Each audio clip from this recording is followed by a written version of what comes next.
Latest news updates కోసం ఇప్పుడే download చేసుకోండి media effects app.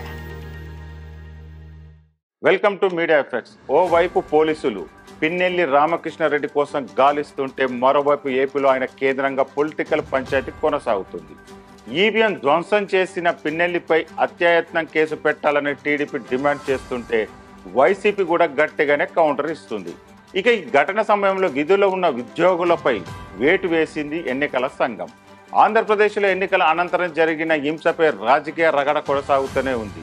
YCP MLA Pinnelli Ramakrishna Reddy polling కేంద్రంలో ఈవీఎం ధ్వంసం చేస్తున్న వీడియో వెలుగులోకి రావడం సంచలనంగా మారడంతో పాటు ఈ వివాదానికి మరింత ఆజ్యం పోసింది. పిన్నెల్లి వ్యవహారంపై స్పందించిన ఆంధ్రప్రదేశ్ ఎన్నికల ప్రధానాధికారి ముఖేష్ కుమార్ మీనా పోలింగ్ సందర్భంగా మొత్తం 9 చోట్ల ఈవీఎంలు ధ్వంసమయ్యాయని అన్నారు. అందులో మాచర్లలో 7 నియోజకవర్గ పరిధిలో జరిగాయని వెల్లడించారు. పిన్నెల్లిపై వేరువేరు సెక్షన్ల కింద కేసు నమోదు చేశామని మీనా తెలిపారు. ఇక ఈ ఘటనపై అధికారులపై చర్యలు షూర్ చేసింది ఎన్నికల సంఘం. పాల్వాయి గేట్ పోలింగ్ స్టేషన్లో విధులు నిర్వహించిన పోలింగ్ అధికారితో సహా ఇతర సిబ్బందిపై సస్పెన్షన్ వేటు వేసింది. మాచర్ల పోలింగ్ స్టేషన్లో ఈవీఎం ధ్వంసం చేసిన వీడియో వెలుగులోకి రావడంతో సిబ్బందిపై సస్పెన్స్ వేటుకు గురి చేసింది. పిన్నెల్లి రామకృష్ణారెడ్డి బూతులో అడుగుపెట్టిన సమయంలో అక్కడ ఉన్న పోలింగ్ అధికారి సిబ్బంది పిన్నెల్లిని అడ్డుకోవడంపై చర్యలు తీసుకుంటున్నట్టు ఒక ప్రకటనలో తెలిపారు. మే 23 గురువారం సాయంత్రం లోపు సంజాయిషి ఇవ్వాలని ఎన్నికల సంఘం ఆదేశించింది. ఇదిలా ఉంటే పిన్నెల్లి వ్యవహారంపై వైసీపీ టీడీపీ మొత్తం మాటల యుద్ధం కొనసాగుతుంది. పిన్నెల్లిపై కఠిన చర్యలు తీసుకోవాలని టీడీపీ నేతలు డీజీపీని కలిసి మెమోరాండం ఇచ్చారు. పథక ప్రకారమే పిన్నెల్లి దాడులు చేశారని ఆరోపించారు. పిన్నెల్లిపై అత్యాయత్నం కేసులు పెట్టాల్సిన పోలీసులు నామమాత్రం కేసులు పెట్టారన్నారు.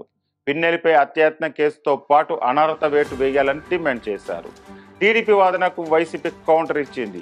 ఈవీఎం ధ్వంసంపై మాట్లాడుతున్న టీడీపీ నేతలు అంతకుముందు జరిగిన ఘటనలపై ఎందుకు మాట్లాడడం లేదని ప్రశ్నించారు. పిన్నెల్లి వీడియో ఫేక్ వీడియో అన్నారు మంత్రి అంబటి రాంబాబు. ఈసీ కంట్రోల్లో ఉండాల్సిన వీడియో లోకేష్ ట్విట్టర్లోకి ఎలా వచ్చిందని చెప్పాలన్నారు. పిన్నెల్లి తప్పు చేస్తే చట్టం చూసుకుంటుందన్నారు. రాష్ట్రంలో అనేక చోట్ల ఈవీఎం మిషన్లు పగలగొట్టారని ఎన్నికల కమిషన్ చెబుతుందని, కేవలం మాచర్లో మాత్రమే వీడియో ఎలా బయటకు వచ్చిందని వైసీపీ ఎమ్మెల్యే కాసు మహేష్ రెడ్డి ప్రశ్నించారు. పాల్వాయి గేట్ పోలింగ్ బూత్లో మొదట తమ కార్యకర్తలపై దాడి జరిగిందన్నారు. పిన్నెల్లి దాడి ఘటనకు ముందు ఏం జరిగిందో వీడియో బయట పెట్టాలన్నారు. మాచర్ల గురజాల పోలింగ్ సర్వేలపై కోర్టును ఆశ్రయిస్తామని కాసు మహేష్ రెడ్డి తెలిపారు. మొత్తానికి ఏపీలో హింసాత్మక ఘటనలపై కొనసాగుతున్న రాజకీయ రగడ ఇప్పుడు పిన్నెల్లి ఎపిసోడ్ వైపు మళ్లింది. రాబోయే రోజుల్లో పిన్నెల్లి కేంద్రంగా 2 పార్టీల మధ్య మాటల యుద్ధం సాగే అవకాశాలు కనిపిస్తున్నాయి.